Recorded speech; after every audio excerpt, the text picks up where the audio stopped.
बिल्कुल वैसे ही जैसे भगवान ने इंसान को अपने रूप में बनाया। दूसरा है धार्मिक और दार्शनिक खोज। इंजीनियर्स के कल्चर में बलिदान को बहुत ऊंचा माना जाता है। ये बात फिल्म में दिखाई गई पेंटिंग्स, मंदिरों और रस्मों में साफ दिखती है। वो किसी एक की जान कुर्बान करके पूरे ग्रह पर जीवन की शुरुआत करते हैं। विकास का मतलब है नई जिंदगी के लिए एक पुरानी जान की कुर्बानी। ये विनाश और निर्माण के ब्रह्मांड के नियम से बिल्कुल मेल खाता है। तीसरा, अपना प्रभाव बढ़ाना। इंजीनियर्स किसी माली की तरह होते हैं जो ब्रह्मांड रूपी बगीचे में अपने वंशजों को बोते हैं और फिर समय समय पर वापस आकर अपने लगाए हुए ग्रहों को चेक करते हैं ताकि देख सके कि नई जिंदगी कैसी चल रही है। अगर विकास अच्छा हो रहा है तो वो बस नजर रखते हैं, लेकिन अगर कुछ गलत होता है तो वो उसे काट देते हैं या फिर से शुरू करते हैं। पिछले कई हजार सालों में इंजीनियर्स ने कई बार धरती का दौरा किया है। फिल्म में दिखाए गए पुराने नक्शे और गुफाओं की पेंटिंग्स इस बात का सबूत है कि वो इंसानों के विकास को देखने कई बार आए, लेकिन उन्होंने देखा कि इंसान पर्यावरण को बर्बाद कर रहे हैं, आपस में लड़ रहे हैं और लगातार युद्ध और हिंसा कर रहे हैं। थोड़ी सी टेक्नोलॉजी मिलते ही इंसान बहुत घमंडी और बेईमान हो गए। उनमें कोई नैतिकता नहीं रही, इसलिए इंजीनियर्स इंसानों से पूरी तरह निराश हो गए और उन्हें एक फेल प्रयोग मानने लगे। उन्होंने ब्लैक वाटर नाम के हथियार से इंसानों को खत्म करने और धरती को रीसेट करने का फैसला किया।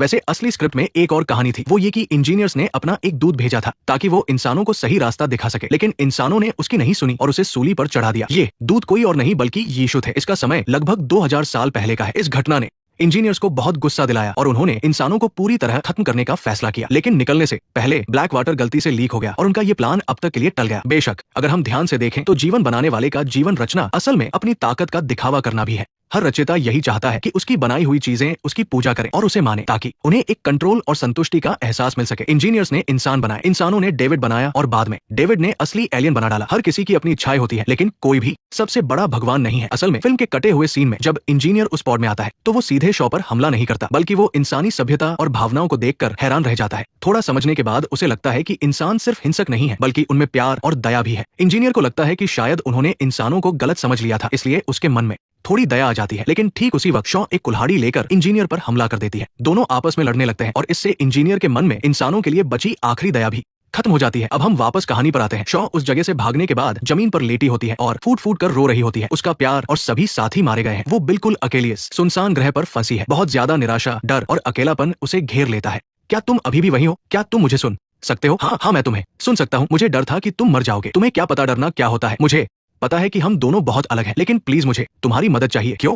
मैं तुम्हारी मदद क्यों करूं? क्योंकि तुम्हें मेरी जरूरत नहीं है। तुम यहाँ से जा नहीं पाओगे और नहीं हम जा पाएंगे। ये कोई अकेली शिप नहीं है, यहाँ और भी शिप्स है और मैं उन्हें उड़ा सकता हूँ। तो पता चलता है कि इस ग्रह पर इंजीनियर्स की और भी बहुत सारी शिप्स मौजूद है जो उन पुरानी इमारतों के नीचे छिपी है। ये दिखाता है कि ये एलियन मिलिट्री बेस कितना बड़ा और खतरनाक है। टूटे हुए डेविड ने अभी अपनी आंखों से इंजीनियर को शिप उड़ाते हुए देखा था, तो उसे पता चल गया कि इन एलियन शिप्स को कैसे उड़ाना है। वो इसी शर्त पर मदद मांगता है कि शॉ उसे उसके धड़ से वापस जोड़ दे। तुमने कहा था कि तुम नक्शे के रास्ते समझ सकते हो। बिल्कुल, एक बार जब हम दूसरी शिप तक पहुंच गए तो धरती तक का रास्ता खोजना बहुत आसान होगा। मैं वहां वापस नहीं जाना चाहती जहां से हम आए हैं। मैं उस जगह जाना चाहती हूँ जहां से वो लोग आए हैं। क्या तुम्हें लगता है कि तुम ये कर पाओगे? हाँ, मुझे यकीन है कि मैं कर लूंगा। ध्यान दे, जब शॉ कहती है कि उसे धरती पर नहीं बल्कि इंजीनियर्स के ग्रह पर जाना है तो डेविड बहुत हैरान हो जाता है और काफी देर तक कुछ नहीं बोलता। एक रोबोट होने के नाते उसके काम और सोच पूरी तरह से लॉजिक और दिमाग पर टिके हैं। डेविड की नजर में ये मिशन पूरी तरह से फेल हो चुका था। शॉ ने अपने प्यार और सारे साथियों को खो दिया और उसने अपनी आंखों से ब्लैक वाटर का खौफ और इंजीनियर्स की क्रूरता देखी थी। अब सबसे समझदारी वाला फैसला यही होता कि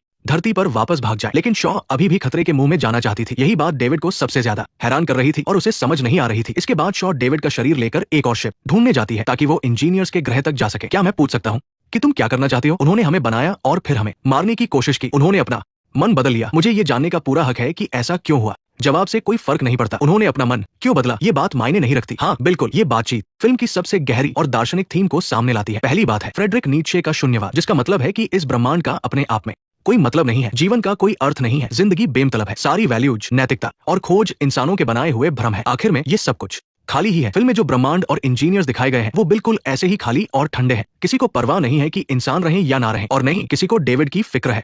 यहाँ तक कि अगले पार्ट एलियन कवेनेंट में किसी को इस बात से भी फर्क नहीं पड़ता कि इंजीनियर्स जिंदा रहे या नहीं। जब चाहा मार दिया, जब चाहा मिटा दिया। ब्रह्मांड की नजर से देखें तो हर जान बस एक प्रयोग है जिसका होना या न होना कोई मायने नहीं रखता। दूसरी बात है फ्रांसीसी दार्शनिक सार्त्र का अस्तित्ववाद। ये शून्यवाद से एक कदम आगे की सोच है। इसका मानना है कि भले ही ये दुनिया खाली और बेमतलब है, लेकिन आप अपनी जिंदगी का मकसद खुद बना सकते हैं। इसका मतलब है कि हमारा वजूद हमारी असलियत से पहले आता है। फिल्म में शॉ इसका सबसे बढ़िया उदाहरण है। मौत, निराशा और कड़वी सच्चाई देखने के बाद भी वो अपने बनाने वाले से सवाल करने पर अड़ी रहती है कि उसने ऐसा क्यों किया। इस काम का कोई मतलब नहीं है। जैसा कि डेविड कहता है कि जानकर भी क्या होगा, इससे कुछ नहीं बदलने वाला। लेकिन फिर भी शॉ ऐसा ही करना चुनती है क्योंकि वो अपने काम को एक मतलब दे रही है। वो जवाब जानना चाहती है, वो अपनी जिंदगी को एक मकसद देना चाहती है और यही काफी है। असल जिंदगी में हम भी रोज चीजों को एक मकसद देते हैं, जैसे कि नौकरी, प्यार, परिवार आदि। अपने आप में इन चीजों का कोई मतलब नहीं है, लेकिन हम इन्हें मतलब देते हैं। काम का मतलब है वैल्यू, प्यार का मतलब है जुड़ाव और परिवार का मतलब है पीढ़ियों को आगे बढ़ाना। तीसरा है कामों का बेतुकापन। वो बहुत साफ तौर पर बताते हैं कि शून्यवाद और अस्तित्ववाद के बीच क्या उलझन है। दुनिया बेमतलब है, फिर भी इंसान उसमें मतलब ढूंढता है। यही बात सबसे ज्यादा अजीब और बेतुकी है। इसलिए हमें खुद को धोखा देने के लिए कोई झूठा मतलब बनाने की जरूरत नहीं है। बेतुकेपन का मतलब ये नहीं है कि इंसान सब कुछ छोड़ छाड़ कर बैठ जाए। इसका मतलब है कि मुझे पता है ये सब बेकार है, बहुत अजीब है, लेकिन फिर भी मैं पूरी होशो हवास में जीऊंगा और मुस्कुराते हुए आगे बढ़ूंगा। फिल्म में डेविड इसका सबसे बड़ा उदाहरण है। उसे पहले से ही पता था कि इंसानों का अपने रचयिता को ढूंढना बिल्कुल बेकार है। उसे ये भी पता था कि वैलेंट की अमर होने की चाहत कभी पूरी नहीं हो सकती, लेकिन फिर भी वो इंसानों के साथ खोज पर जाता है। वो न तो विरोध करता है, न भागता है और न ही उन्हें खुश करने की कोशिश करता है।